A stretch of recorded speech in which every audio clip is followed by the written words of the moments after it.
हरिओम। आज हम सब एक नए विषय में चर्चा करेंगे। हमने अब तक कई ऋषियों के बारे में ही सुना है। अब तक जानते हैं कि ऋषि दृष्टा थे जिन्होंने तपस्या करके वैदिक मंत्रों की खोज की, या यूं कहें कि उन्हें देखा। लेकिन जो बात हम सभी नहीं जानते और जिसके बारे में हमने नहीं सुना है वो ये है कि वैदिक काल सनातन धर्म में बहुत सारे ऋषिकाएं हुआ करती थी, या यूं कहें कि विदुषी हुआ करती थी, जैसे घोषा, गोधा, विश्ववारा, अपाला, रोमसा, लोपामुद्रा, सार्पराज्ञी, मैत्रेयी, गार्गी, वाक, दक्षिणा और भी कई, जिन्होंने अनेक वैदिक मंत्रों की खोज की जो इतना प्रसिद्ध है और आज भी धार्मिक अनुष्ठानों में, समारोह में गाया जाता है।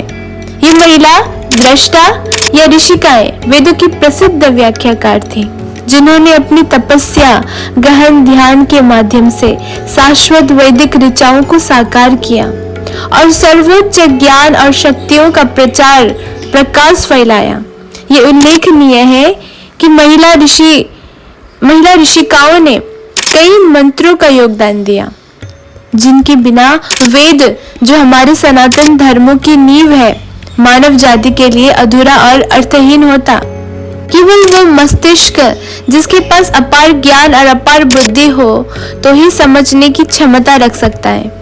मंत्र में निहित सार को समझना और प्रकट करना और उस सर्वोपरि ज्ञान को प्राप्त करने का महिलाओं को सदैव अधिकार था। महिलाओं को पुरुषों जितनी ही स्वतंत्रता प्राप्त थी ज्ञान, उच्च शिक्षा और आध्यात्मिक शिक्षा प्राप्त करने में।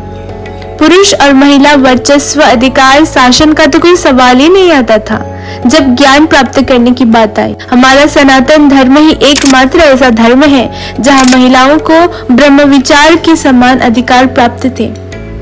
ब्राह्मण विषयक सर्वोच्च ज्ञान प्राप्त करने में सर्वदा वो समान रूप से समान पात्र थी। जहां आपको उल्लेखनीय महिलाएं विदुषी मिल सकती हैं जो पुरुष विद्वानों के बराबर थे। भारतीय महिलाएं अंग्रेजी शब्दकोश में एम्पावरमेंट आने से पहले ही एम्पावर्ड थी, अथवा सशक्तिकरण आने से सशक्त थी। कल भी थी, आज भी है और हमेशा रहेगी। हरिओम। जय श्री राधे, जय श्री कृष्ण।